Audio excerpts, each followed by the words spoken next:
मनोज जी, आपने बहुत बड़ी बातें दिल्ली को लेकर कही हैं, लेकिन ये सवाल मेरा है कि ये कमाल दिल्ली विधानसभा चुनाव में बीजेपी कब करेगी? क्योंकि हमने देखा कि 2 बार हैट्रिक लगाने से आम आदमी पार्टी को बीजेपी रोकेगी कैसे? आज मुख्यमंत्री आई थी, आतिशी जी यहाँ थी और उन्होंने कहा 400 पार का नारा बीजेपी ने इसलिए दिया क्योंकि ये संविधान बदलना चाहते थे। तो किस बात की ईमानदार पार्टी है? आम आदमी पार्टी के हाथों की रेखा में हैट्रिक है ही नहीं। आम आदमी पार्टी के हाथों की रेखा में अब परमानेंटली विदाई है। हाथ देखना भी शुरू कर दिया आपने? हाँ, मैं पहले से अरे हाथ देखने की जरूरत नहीं पड़ती, हम तो चेहरा देख के समझ जाते हैं। हम अरविंद केजरीवाल जी का चेहरा देख के बता सकते हैं कि 2025 के बाद शायद इस देश में कोई भी आम आदमी पार्टी और स्पेशली अरविंद केजरीवाल पे कोई भरोसा करने के लिए खड़ा नहीं होगा। ये व्यक्ति ने गरीबों का मजाक उड़ाया है, इस व्यक्ति ने धोखा दिया है। आप पंजाब के किसी गली में चले जाइए, दिल्ली के किसी गली में चले जाइए, अब जो है ना दिल्ली की गलियों में क्या कहते हैं लोग, ये बहुत चालू हैं, ये बहुत ओवर स्मार्ट हैं। तब मैं आपको बता सकता हूं कि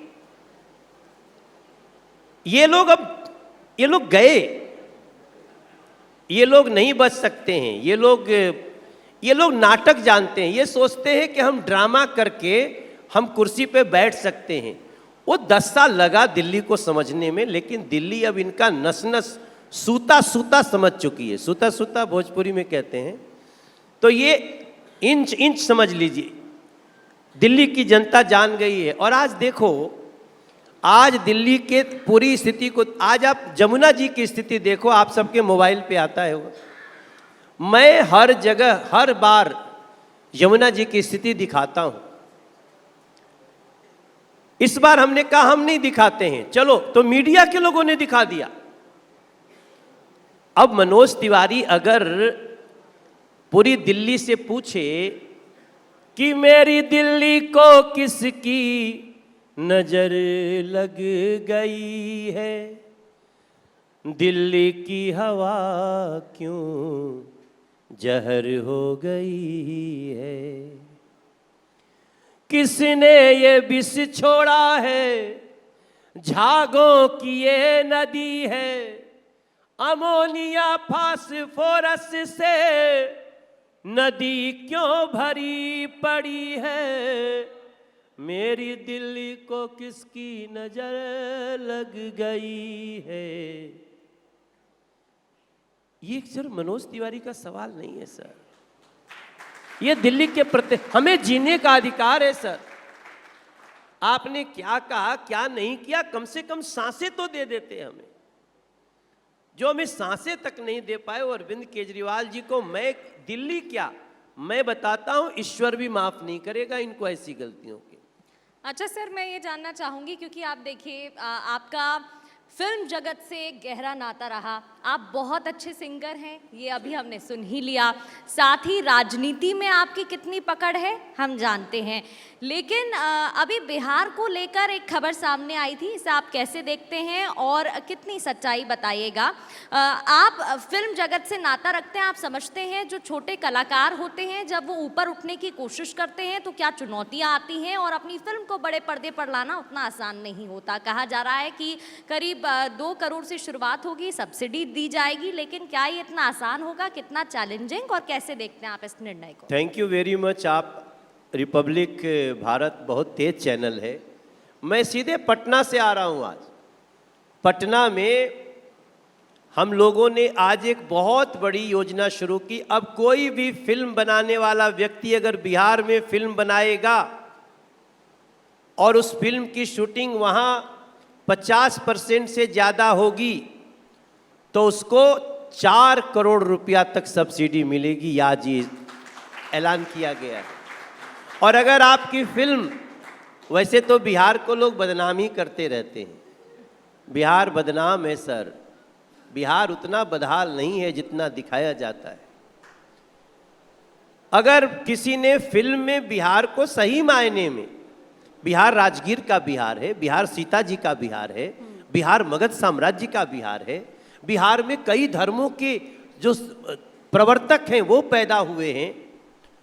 अगर ऐसी कोई दिखाता है तो हम उसको 50 लाख रुपया एक्स्ट्रा सब्सिडी देंगे।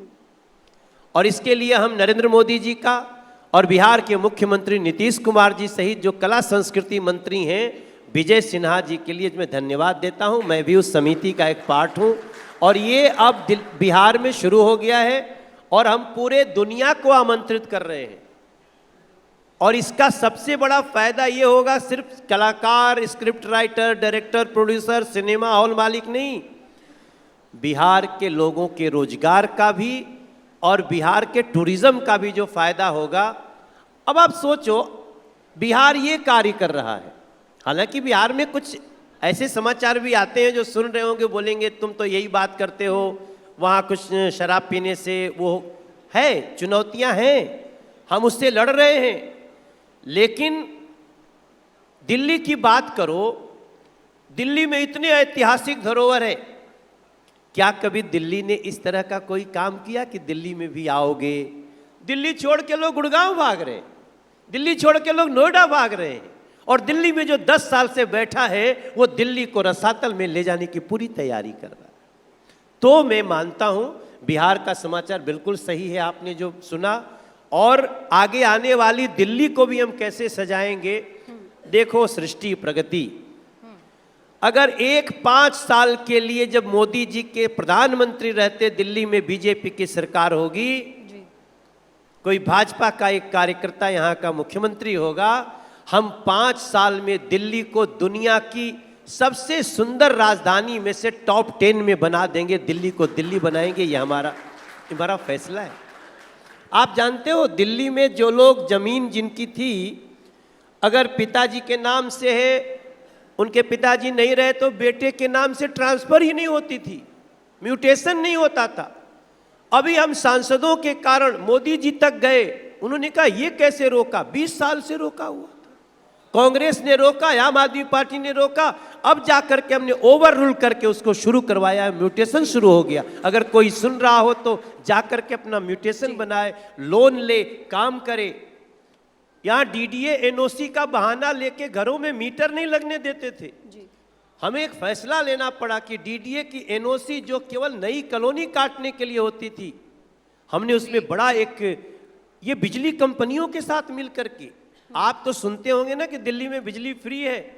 दिल्ली में गरीब से 21 रुपया प्रति यूनिट बिजली का रेट लिया जा रहा था, टेम्परोरी तार जोड़ के। तो ये सारी चीजें जो भी दिल्ली का सुनेगा रिपब्लिक भारत पे, मेरा पूरा विश्वास है कि वो इसको कभी स्वीकार नहीं करेगा। इसलिए मैं लोगों से कहूंगा बीजेपी की सरकार। बिल्कुल मनोज जी, ये तमाम बातें आपने की दिल्ली को लेकर भी, और फिल्मों के प्रति जो आपका प्रेम है वो आपने दिखाया भी, और फिल्मों से लगाव आपका छूटा नहीं है। जब आपने दिल्ली में सांसदी जीती तो लगातार हिंद का सितारा जो है वो चारों तरफ सोशल मीडिया पर छाया रहा उस गाने के साथ में। तो जाते जाते मैं चाहती हूँ मालिनी अवस्थी जी भी सामने हैं, आपको गुनगुना दीजिए बस। जब से मैं सांसद बना हूँ मैंने फिल्म करना छोड़ दिया, क्योंकि मैं समझता हूं एक जीवन में कई काम कर सकते हैं आप। गाना गाते रहता हूं, ये जो सभी सुनना चाहते हैं। हमारा एक नया गाना आजकल चल रहा है कि कितनी सुहावन सुंदर सूरत मनोहर मंगल मूरत हो, ए राजा जी, ए राजा जी, ए राजा जी, ए करे तरहल हाजरूरत मुहूरत खूबसूरत हो, हे राजा जी, ए करे तरह। It is beautiful start. ये बहुत सुंदर मुहूर्त है और इस मुहूर्त में दिल्ली को भी बचाना शामिल है। आप लोग भी आइए, मिल करके दिल्ली को बचाते हैं, नरेंद्र मोदी को डबल इंजन की सरकार लगाते हैं। बहुत शुक्रिया मनोज जी हमारे साथ जुड़ने के लिए।